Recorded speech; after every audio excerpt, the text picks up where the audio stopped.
Okay, this is Ryan Ham, and what I'm going to do is I'm going to do a comparison of two very similar in history and in function and almost in size, two very similar pistols from the early 20th century. This is a Browning Model 1955, which is just an updated Model 1910, and this from the mid-teens is a Remington Model 51. You can see my plaid reviews of both guns. I show a pretty in-depth detailed strip and reassembly of the Model 19 or Model 51 in another video. And I'll also, at the end of this video, I'll be doing some shooting that you can compare. Essentially, the range session consisted of steel-cased ammunition made in Russia. I had this laying around and I decided to use it, and I used the entire box. You can see some of the fired casings here. It's Berden primed, and my camera loves me and will focus eventually. Okay, you can see it kind of chewed up the cases. I doubt very seriously. You might be able to see the flash holes in there.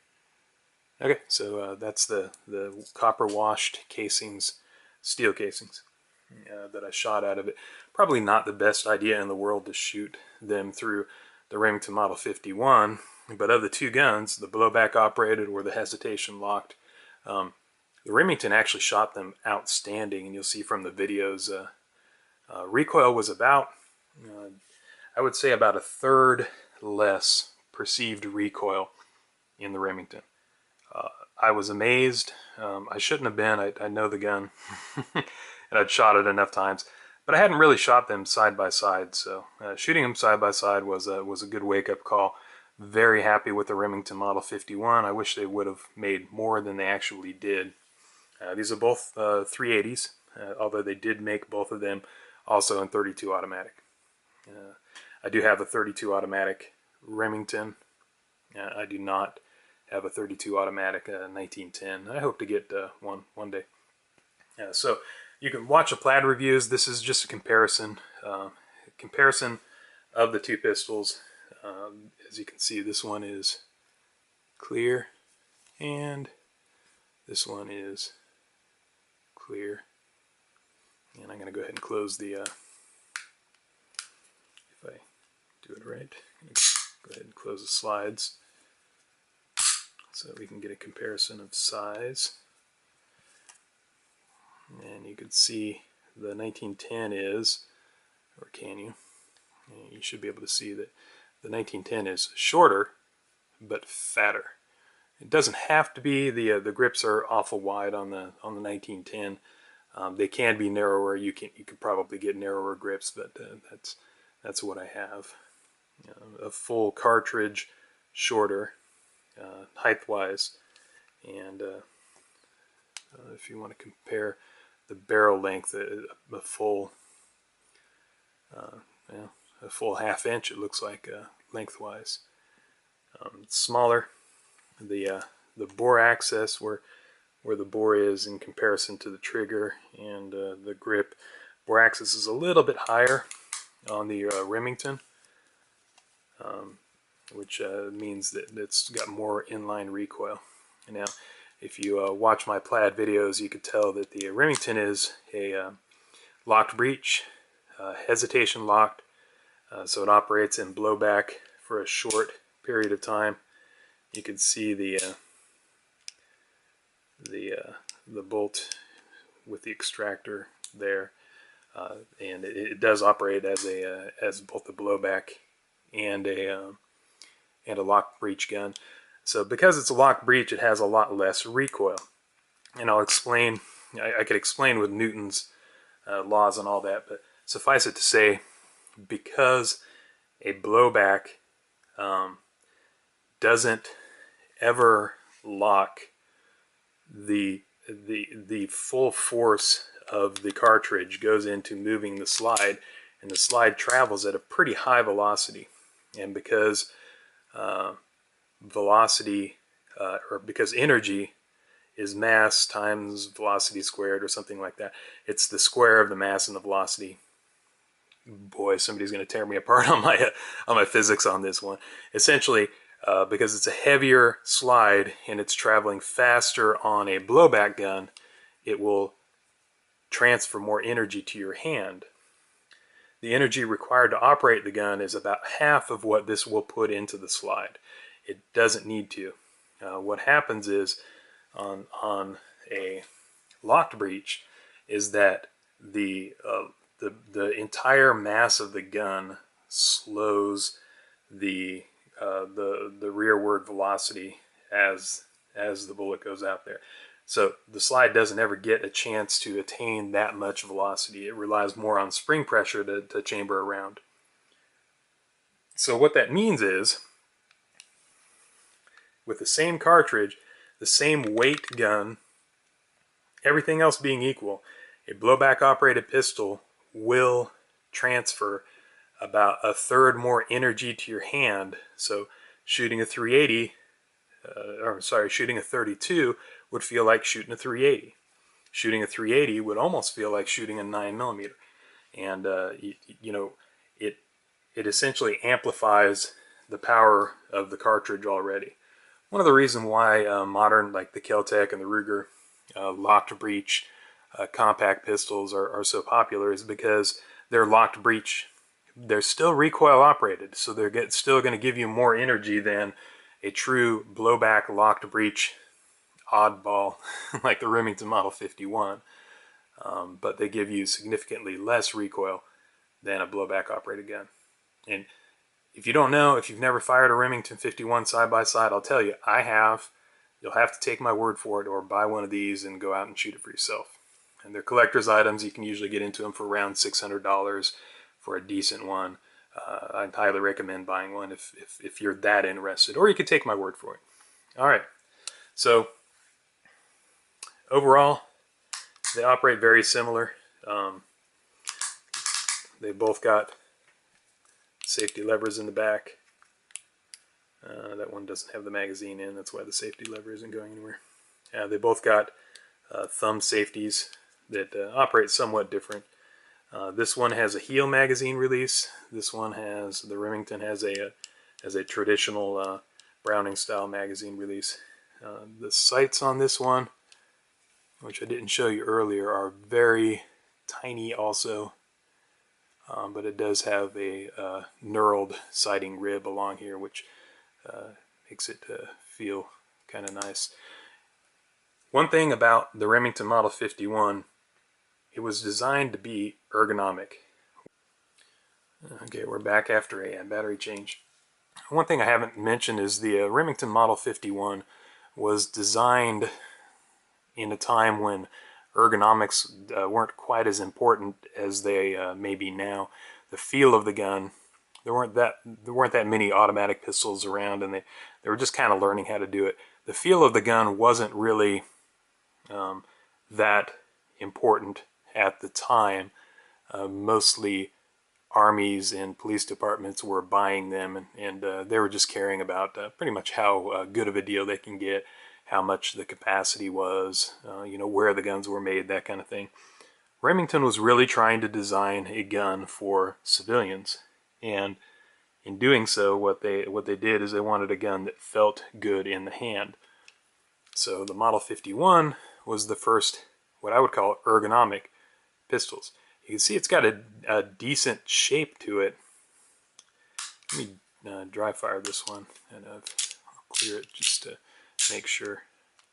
And I can't do that without the magazine. Okay, so it's dry fire. That means the grip handle is going to be in, so you can see the shape a little better. Remington designed it. They measured people's hands, and they decided on the best shape of the grip for ergonomics sake, the best pointing shape. I don't know how they did it.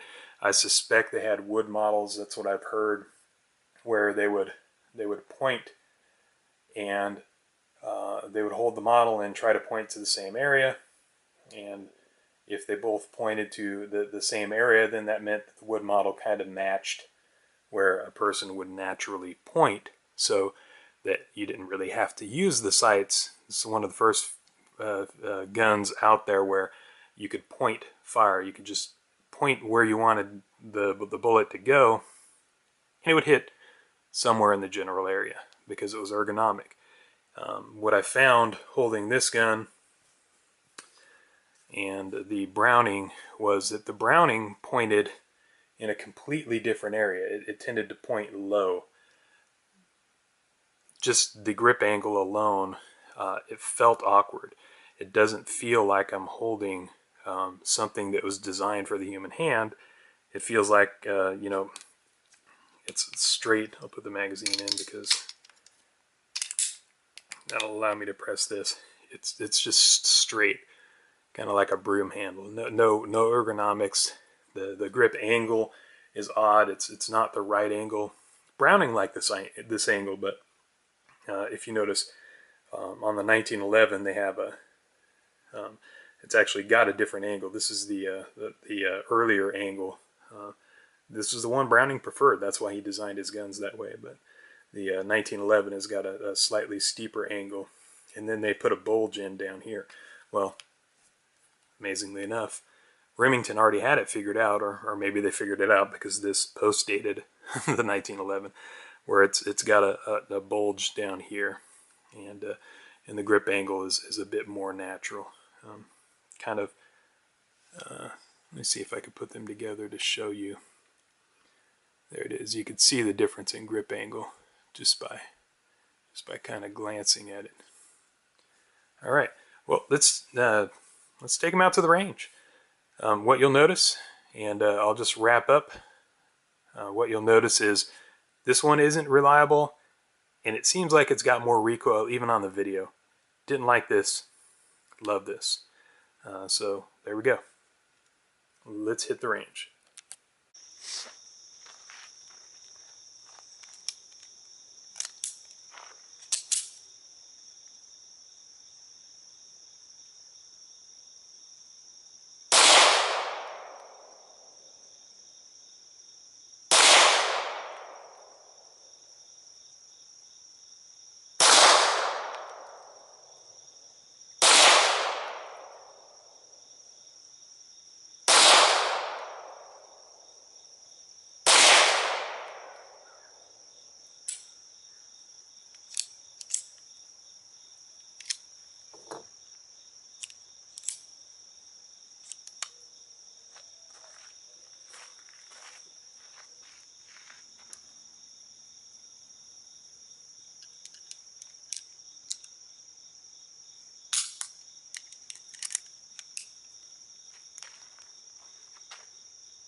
So just wrapping up my range trip with my Remington Model 51 and my Browning Model 1910, or FN Model 1910. I think it's a Browning Model 1071, or I don't know what Browning imported it as. I was shooting steel cased ammo out of that box. Had it laying around, don't exactly know what, where I got it, just back in the past somewhere. The Browning didn't like it very much. It had a few failure to feed out of the magazine. The round would get stuck halfway in. And my Remington Model 51 chewed it up and spit it out. Absolutely loved it, and it has loved every ammunition that I have fed it, including Blazers, the CCI Blazers, which are notorious for not functioning well in any gun. I don't know if the Remington is still under warranty, so I am not worried about anybody saying anything bad about shooting steel cased or aluminum cased ammo. Hated the 1910. The recoil hurt. Surprisingly enough, for a 380, not designed to be a comfortable gun to shoot, and I wasn't shooting anything, really powerful. But overall shooting impressions, the difference between the two, wow. You can almost say that the Remington 51 had it right, and this was almost 100 years ago. Don't know why they bothered designing anything different. Loved it. So let me see if I can get up close while I'm still out at the range, and I'll certainly give you better views inside. There's my range wrap up for the Remington 51 versus the Browning FN Model 1910. So in summary, we're back. You could see how they both operated. I've cleaned them up now. It's actually been a little while since I did the shooting video. If I were to be in the market in the 1920s for a pistol, I wouldn't be able to buy this in America, and I wouldn't be able to buy this in Europe. So I would not find these sitting on the shelf side by side with price tags on them at the hardware store. It just wasn't going to happen. So they weren't really competitors. They were contemporaries. But Remington wasn't going after the police market in Europe. Browning wasn't going after the police market in the United States. Neither of them, or there wasn't even a Browning at the time. It would have been Colt making these if they'd made them in the U.S., or they would have imported them from Belgium, and they just weren't doing that. So kind of an odd comparison, I guess, if you look at history. But the ironic thing is the designers of these two guns, John Browning and John Pedersen, worked together at Remington, designing the gun that would end up being the Remington Model 17, and later copied by Ithaca as the Ithaca Model 37. Also shows a lot of lineage towards other guns that you might know, like the Remington Model 870, the Remington Model 31, and the Mossberg Model 500. In addition to the Belgian, the Browning BPS. All of those guns share a common ancestor, and that's the Remington Model 17, and that's the connection between these two.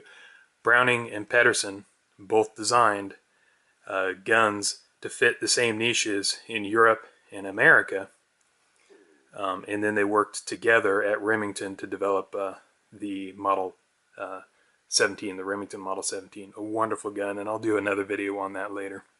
So I hope you enjoyed the shooting. If you have any questions, I might do a follow-up video if somebody asks a question that I haven't answered in any of my series of videos on these guns. Until then, if you like the video, please subscribe, and I will see you again on another video. Goodbye.